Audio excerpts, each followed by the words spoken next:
Hello everyone, आज हम automobile power conversion के अंतर्गत second topic types of engine देखेंगे। पहला टॉपिक हमने पिछले वीडियो में देखा स्ट्रोक एंड इंजन का डेफिनेशन, उनके बारे में उनकी क्रियाएं देखे। तो आज देखते हैं second topic types of engine, engine के प्रकार। इंजन के प्रकार में हम देखते हैं इसे हीट इंजन के अंतर्गत इन किस टाइप से आते हैं आज देखते हैं। इंटरनल कंबशन इंजन देखेंगे। Internal combustion engine left side पे देखेंगे, साइड पे। अब ये दोनों है क्या? इंटरनल कंबशन मतलब अंदरूनी दहन क्रिया जिसमें होती है, और एक्सटर्नल मतलब बाहरी दहन, जिसमें हम पावर इंजन में बाहरी दहन क्रिया यानी बाहर से लाते हैं। तो हम देखते हैं एक्सटर्नल कंबशन इंजन के अंतर्गत स्टीम इंजन, ये देखिए, और ये टरबाइन इंजन आती है। ठीक, स्टीम इंजन मतलब भाप इंजन, और टरबाइन इंजन देखा होगा आप लोगों ने, पवन चक्की वगैरह में लगा होता है। और इंटरनल कंबशन इंजन के अंतर्गत आती है स्पार्क इग्निशन और compressor ignition engine. Spark ignition मतलब SI इंजन इसका शॉर्ट फॉर्म, और CI इंजन कंप्रेसर इग्निशन का शॉर्ट फॉर्म। बेसिकली सभी इन्हें पेट्रोल इंजन और डीजल इंजन के नाम से जानते हैं। स्पार्क इग्निशन इंजन मतलब पेट्रोल इंजन और कंप्रेसर इग्निशन मतलब डीजल इंजन, क्योंकि स्पार्किंग के द्वारा हम पेट्रोल इंजन में दहन क्रिया करते हैं, तो ये स्पार्क इग्निशन कहलाएगा। और कंप्रेसिंग के द्वारा हम डीजल इंजन में क्या है, दहन क्रिया करते हैं, तो ये कंप्रेसर इग्निशन कहलाता है। अब इन दोनों में नीचे देखेंगे कॉमन ये आ रहा है कि 2 stroke engine and 4 stroke engine. अब 2 स्ट्रोक इंजन और 4 स्ट्रोक इंजन होते क्या है? जनरेशन के हिसाब से पहले 2 स्ट्रोक इंजन आई थी, फिर उनमें बहुत कुछ प्रोग्रेस हुआ तो वह फिर 4 स्ट्रोक इंजन भी आई। इन दोनों में काम करने की क्रियाएं में डिफरेंट, बाकी यह दोनों सेम प्रोसीजर से काम करती है। तो हमने हीट इंजन के अंतर्गत एक्सटर्नल कंबशन इंजन देखा और इंटरनल कंबशन इंजन देखा। अब इनका विस्तार रूप से हम देखेंगे। पहला देखते हैं इधर स्टीम इंजन और टरबाइन इंजन एक्सटर्नल कंबशन के अंतर्गत आ रहे हैं। इंजन यानी भाप इंजन। पुराने ट्रेनों में आप सभी ने देखा होगा कि ट्रेनें जो है कोयलों से चलती थी। इसका कारण यह था कि कोयला ऊर्जा का स्रोत होता था, और हम इस इंजन को भाप इंजन कहते हैं यानी स्टीम इंजन कहते हैं। अब इसे समझने के लिए इसका डायग्राम देखते हैं। तो यहाँ आप लोग देख सकते हैं कंबशन चैम्बर और सभी पार्ट्स। स्टीम देखेंगे, यह स्टीम का जगह है, ये वाटर, ये पिस्टन है, ये कंबशन चैम्बर। ये कंबशन चैम्बर के जस्ट नीचे ही कोयला हम ऊर्जा के रूप में जलाते हैं, जिससे ये बॉयलर में रखा हुआ पानी जो है गर्म होता था, और पानी के गर्म होने से स्टीम पैदा होता है यानी भाप पैदा होता है। तो इस द्वार के द्वारा हम स्टीम को ट्रांसफ़र करते हैं इंजन के अंदर। ये इंजन का ऊपरी भाग है जहाँ पिस्टन और ब्लॉक ये हैं, और स्टीम इस जगह से आते हुए यहाँ पे पिस्टन को क्या है, प्रेस करता था, यानी पिस्टन को चलाता था अपनी ताकत के द्वारा। भाप में भी कई गुना प्रेशर होता है, जिससे यह पिस्टन ऊपर और नीचे की ओर चलने लगता था एक रोटेट मोड पे, और नीचे लगा क्रैंकशाफ्ट घूमने लगता है, जिससे इंजन क्या है, चलती है। तो जैसा कि ये प्रोसीजर आप लोगों ने देखा, तो जिस मात्रा में हम कोयला डालते हैं, पानी उस मात्रा तक गर्म होती है, और उसके साथ साथ क्या है, अधिक से अधिक मात्रा में भाप उत्पन्न करती है, और इस स्टीम को हम ट्रांसफ़र करते हैं इंजन में, और इंजन का जो बेस होता है पिस्टन, इस पर हम इसे प्रेशर करते हैं और पिस्टन ऊपर नीचे चलने लगता है, जिससे क्रैंकशाफ्ट घूमता है और इंजन चलने लगता है। यह प्रोसीजर स्टीम इंजन के अंतर्गत होता है, देखेंगे ट्रेन पे, तो ये प्रोसीजर स्टीम इंजन के अंतर्गत होता है। अब हम देखते हैं टरबाइन इंजन होता क्या है। हमने ये स्टीम को समझने के बाद अब हम आते हैं टरबाइन इंजन पे। ये भी बाहरी दहन इंजन है, ये दूसरा टॉपिक है इसका। तो देखते हैं टरबाइन इंजन होता क्या है। यह वाटर टरबाइन है। जैसा कि आप लोगों ने पवन चक्की देखा होगा, उसे क्या है, घूमने के लिए हवा की आवश्यकता होती है। जिस हिसाब से हवा उनके फिन्स पे पड़ता है और पवन चक्की क्या है, घूमने लगती है, उसी तरह यह भी एक टरबाइन है और पवन चक्की भी एक टरबाइन इंजन की उदाहरण है। तो ये टरबाइन में ये वाटर टरबाइन है। इसके द्वारा हम देखे हों, आप लोगों ने देखते हैं कि बिजली उत्पन्न की जाती है नदियों के आसपास, तो वो उस जगह पे इसी तरह का इंजन उपयोग होता है, जिसमें देख रहे हैं आप फिन्स, ये पानी के अंदर होता है और नदी के बहाव के कारण इस टरबाइन के नीचे ये देखेंगे टरबाइन ब्लेड।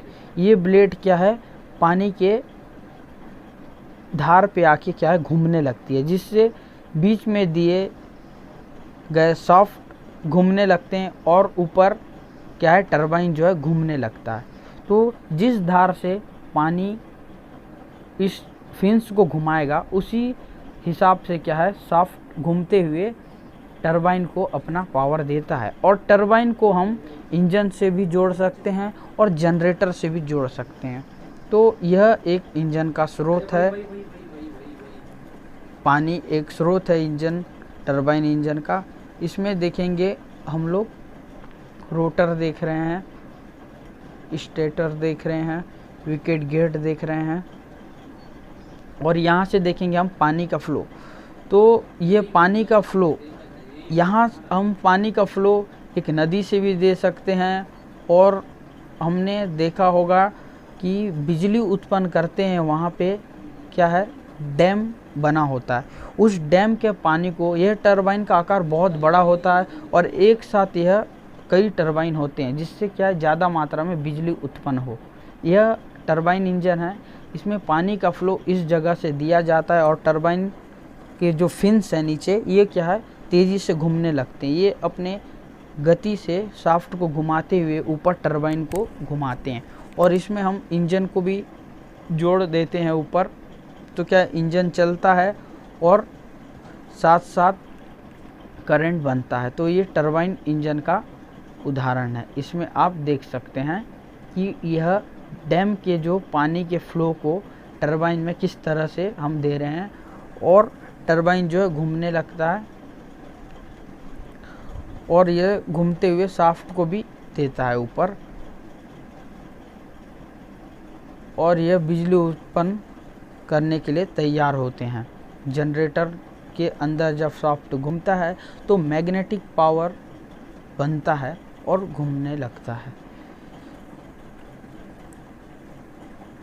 तो हम अगला देखते हैं। एक्सटर्नल कंबशन इंजन के अंतर्गत हमने स्टीम इंजन और टरबाइन इंजन को देखा।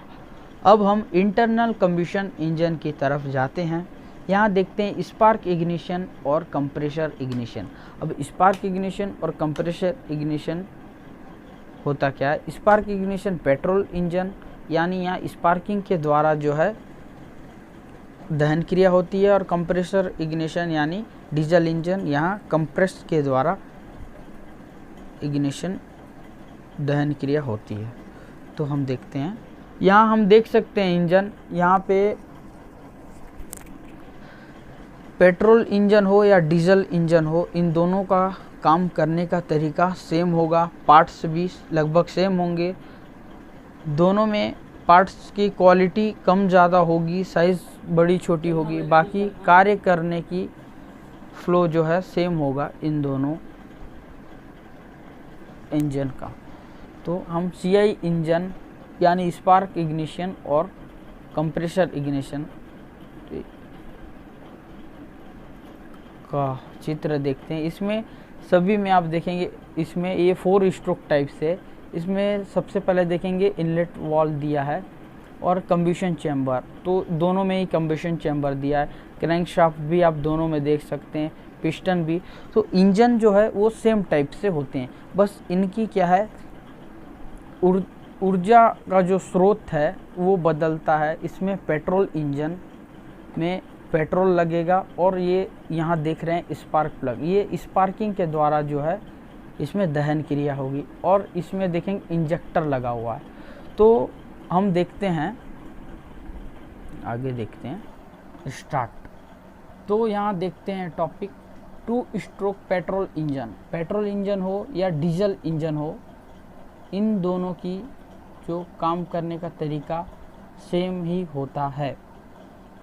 इसमें ईंधन अलग अलग लगता है और अलग अलग टाइप से इनमें दहन क्रिया होती है, और इन दोनों से क्या है, पावर भी हमें अलग अलग टाइप से मिलता है। तो हम आगे देखते हैं।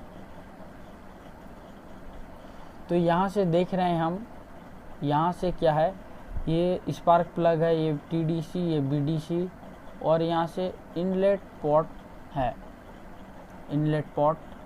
तो जैसा आप लोग देख रहे हैं वीडियो में, स्पार्क प्लग ऊपर लगा हुआ है और ये टीडीसी टॉप डेड सेंटर, और नीचे में देखेंगे बीडीसी बॉटम डेड सेंटर। ये जो टीडीसी और बीडीसी, इन दोनों के बीच का जो लेंथ है, ये पिस्टन के लिए लेंथ बनाया गया है। टीडीसी मतलब टॉप डेड, मतलब जहाँ तक पिस्टन ऊपर तक जा सकता है, और बीडीसी मतलब जितना बॉटम तक पिस्टन नीचे आ सकता है। अब इन दोनों के बीच जो लेंथ होता है, दहन क्रिया वहाँ पे होती है। और यहाँ देख सकते हैं आप इनलेट पोर्ट। इनलेट पोर्ट मतलब यहाँ से पेट्रोल और पेट्रोल का मिक्स जो है अंदर आता है। ये सिर्फ पेट्रोल इंजन में होता है। और डीजल इंजन में स्पार्क प्लग की जगह होता है इंजेक्टर।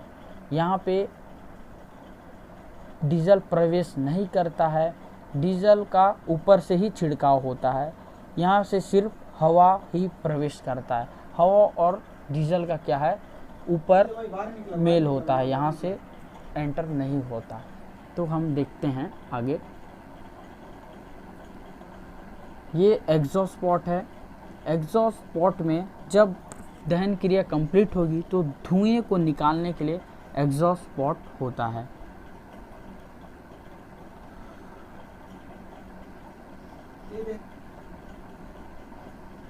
तो जैसा कि आप लोग देख रहे हैं, यहाँ से इनलेट से एंटर होते हुए ऊपर से चार्ज मिक्सचर बोल सकते हैं, इनलेट से इनलेट हो रहा है और ऊपर कंप्रेस हो रहा है। ये पहला स्ट्रोक है, ये 2 स्ट्रोक है, इसलिए 2 प्रोसीजर इसमें एक साथ हो रहे हैं। इसमें देख रहे हैं इन भी हो रहा है, सक्शन भी हो रहा है और कंप्रेसर भी हो रहा है। 2 स्ट्रोक में अपवर्ड यानी पिस्टन ऊपर की ओर जाता है, तो इसमें क्या है, चार्ज मिक्सचर भी आते हैं और ऊपर कंप्रेसर भी होता है। फिर हम देखते हैं, ये ऊपर गया, ये कंप्रेस हो रहा है। ये प्रोसीजर इस तरह से चलता है। ये टीपी ट्रांसफ़र पोर्ट से इस तरह पोर्ट होते हुए ये स्पार्क प्लग से स्पार्किंग हो रही है लगातार और कंप्रेस होते हुए। अब हम देखते हैं सेकंड एग्जॉस्ट और पावर। अब ये 2 स्ट्रोक एक साथ हो रहे हैं। देखिए नीचे से पावर भी मिल रहा है और एग्जॉस्ट पोर्ट से धुएं जा रही है। ये जो इनलेट से साफ पेट्रोल और हवा का मिक्सचर जो आता है, ये जो इनलेट से हवा और पेट्रोल का मिक्सचर जो आता है, ये यहाँ चैम्बर से, क्रैंकशाफ्ट के चैम्बर से घूमते हुए ये टीपी ट्रांसफ़र पोर्ट से क्या है, प्रेशराइज किए जाते हैं। और ऊपर में जो दिख रही है आपको गंदी गैस जो है, वो एग्जॉस्ट पोर्ट से धुएं के रूप में निकल जाती है। तो ये प्रोसीजर चलता है सक्शन, कंप्रेसर और पावर एग्जॉस्ट का, देख सकते हैं आप। सक्शन, कंप्रेसर, पावर, एग्जॉस्ट का ये 2 स्ट्रोक है, इसलिए 2 ही बार में ये अप डाउन में ही प्रोसीजर कंप्लीट हो जा रही है।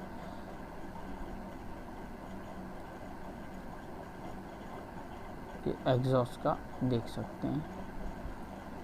तो जैसा हमने देखा, सक्शन यहाँ से इनलेट पोर्ट से सक्शन होते हुए ये टीपी ट्रांसफ़र पोर्ट से ये ट्रांसफ़र हो रहा है, और ये जो है अभी पोजीशन जो है ये पावर स्ट्रोक का है, यानी सक्शन कंप्रेसर हो चुका है। कंप्रेसर के बाद दहन क्रिया होने के बाद पिस्टन नीचे की ओर आ रही है, और नीचे की ओर जब आ रही है तो देख रहे हैं गंदे गैस जो है वो स्थिर है अभी फ़िलहाल, और जो चार्ज मिक्सचर है पेट्रोल और हवा का ये इस पोर्ट से क्या है ऊपर की ओर जा रहा है।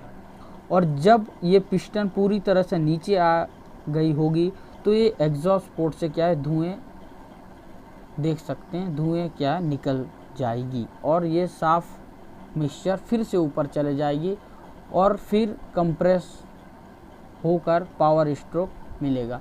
तो ये वर्क चलती है 2 स्ट्रोक पेट्रोल इंजन में। अब डीजल इंजन में इनलेट पोर्ट से सिर्फ हवा आता है, और जो स्पार्क प्लग दिया है उसकी जगह इंजेक्टर लग जाता है। प्रोसीजर सेम वर्क करता है, बस यहाँ से क्या है सिर्फ हवा आती है, और जब ऊपर कंप्रेस होता है तो इस स्पार्क प्लग की जगह होता है इंजेक्टर। जब ऊपर कंप्रेस होते वक्त उस इंजेक्टर से जो है डीजल निकलती है, और उस डीजल जो है दहन क्रिया में काम आती है, और तत्काल ब्लास्टिंग होते हुए फिर पिस्टन नीचे की ओर पावर जनरेट होती है। तो डीजल इंजन में इतना ही फ़र्क होता है पेट्रोल इंजन के मुकाबले इस वर्क में। बाकी हमने अगले वीडियो में देखेंगे कि दोनों में क्या क्या डिफरेंट है, बहुत कुछ अलग है इन दोनों के बीच, तो हम अगले वीडियो में इसको देखेंगे। अभी इसके बेसिकली हम जो है डिफरेंट देख सकते हैं दोनों में क्या क्या फ़र्क होता है, किस प्रकार के। आज हम प्रकार देख रहे हैं, उसके टाइप से देख रहे हैं। तो यहाँ पे पेट्रोल इंजन का तो आप वीडियो में वर्क देखी ही। डीजल इंजन में स्पार्क प्लग की जगह लग जाएगा इंजेक्टर। तो हम आगे देखते हैं। इंजन के अंतर्गत हमने एक्सटर्नल कंबशन इंजन में स्टीम इंजन देखा, टरबाइन इंजन देखा, इनका प्रयोग देखा, और इधर ऐसा ही इंजन स्पार्क इग्निशन इंजन और कंप्रेसर इग्निशन इंजन देखा। अब इन दोनों के कंपलसरी ये है 2 स्ट्रोक इंजन और 4 स्ट्रोक इंजन, उसको जानना हमें है। तो अगले वीडियो में हमें वो दोनों दिखेंगे, उन दोनों के बारे में हम डीपली और अच्छे से अध्ययन करेंगे। तो आज का टॉपिक इनके इंजन के विशेषताएं का था, इंजन के प्रकार का था। तो आज का वीडियो यहीं पे समाप्त करते हैं हम, और अगले वीडियो में हम देखेंगे इन 2 टॉपिकों के बारे में।